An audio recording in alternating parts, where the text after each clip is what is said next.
చూసుకుంటే మనకు అన్నీ అర్థమైపోతాయి సోదరులారా. అయితే ఇస్లాం ధర్మం ఎప్పటి నుంచి ఉంది అనే విషయాన్ని ఇప్పుడు మనం గమనిద్దాం. ఇస్లాం ధర్మము 1400 సంవత్సరాల ముందు నుంచి ఉన్నది అనేది ఒక అపోహ తప్ప మరేమీ కాదు.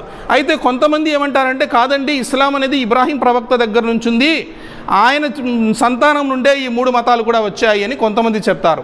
అయితే మరికొంతమంది ఏమంటారంటే కాదు, ఇస్లాం ధర్మం అనేది ప్రవక్త ఆదం అలైహిస్సలాం అంటే మొట్టమొదటి మానవుడు, ఆది మానవుడు, మొట్టమొదటి మానవుడు, ప్రపంచంలో ఉన్నటువంటి మానవ జాతి అందరికీ తండ్రి ఆయన ఎప్పుడైతే భూమి మీదకి వచ్చాడో, అతని భార్య ఎప్పుడైతే భూమి మీదకి వచ్చిందో అప్పటి నుంచి కూడా ఇస్లాం ఉంది అని మరికొంతమంది ధర్మవేత్తలు ఈరోజు మనకు చెప్తున్నారు.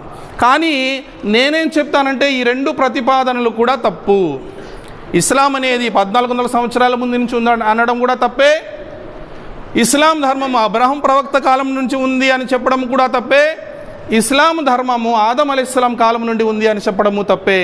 ఎందుకంటే ఇస్లాం అనేది ఈ సృష్టి అనేది సృష్టించక ముందు నుంచే ఉంది. ఈ సృష్టి అనేది ఉనికిలోకి రాకముందు నుంచే ఉంది. ఈ సృష్టి అనేది అసలు లేనే లేదు, దీని ఊసే లేదు, ఈ భూమి లేదు, ఈ ఆకాశాలు లేవు, ఈ నక్షత్రాలు, ఈ సూర్యచంద్రాదులు ఎవ్వరు కూడా లేనప్పుడు ఇస్లాం ఉంది అని ఖురాన్ గ్రంథం మనకు చెప్తుంది సోదరులారా. అల్లాహ్ తబారక్ వ తఆలా అంటున్నాడు ఖురాన్ గ్రంథంలో, అల్లాహుల్లదీ ఖలకస్ సమావాతి వల్ అర్ద వమా బైనహుమా ఫీ సిత్తతి అయ్యామ్ వకాన అర్షుహు అలల్ మా. ఈ సృష్టి అనేది లేనప్పుడు అల్లాహ్ తబారక్ వ తఆలా ఆయన ఒక మహాసముద్రము, ఆ సముద్రంపై ఆయన సింహాసనము అర్ష్ దానిపై అల్లాహ్ ఉండేటటువంటి వాడు. మరి ఏ సృష్టి కూడా లేదు, ఏది కూడా లేదు. అప్పుడు అల్లాహ్ తబారక్ వ తఆలా ఒక సృష్టిని సృష్టించాలి అని అనుకొని, సృష్టి అంటే ఏంటి? ఈ భూమే కాదు. సృష్టి అంటే మనకు కనిపిస్తున్న ఈ భూగోళం కాదు.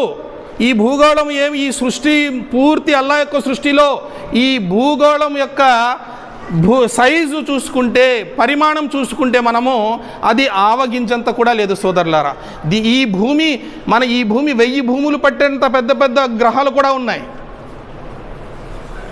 అయితే అల్లాహ్ తబారక్ వ తఆలా ఏం చేశాడంటే ఈ భూమిని మానవుని యొక్క జీవన మనుగడకు, జీవరాశుల యొక్క మనుగడకు అనుకూలంగా ఈ భూమిని అల్లాహ్ తబారక్ వ తఆలా చేశాడు. ఇతర గ్రహాల మీద అలా మనం జీవించలేము, ఈ భూమిని అల్లాహ్ తబారక్ వ తఆలా అలా చేశాడు సోదరులారా. అయితే ఈ భూమి ఆకాశాల పుట్టుకకు ముందు నుంచే ఇస్లాం ఉంది అని చెప్పి మనకు ఖురాన్ గ్రంథం చెప్తుంది.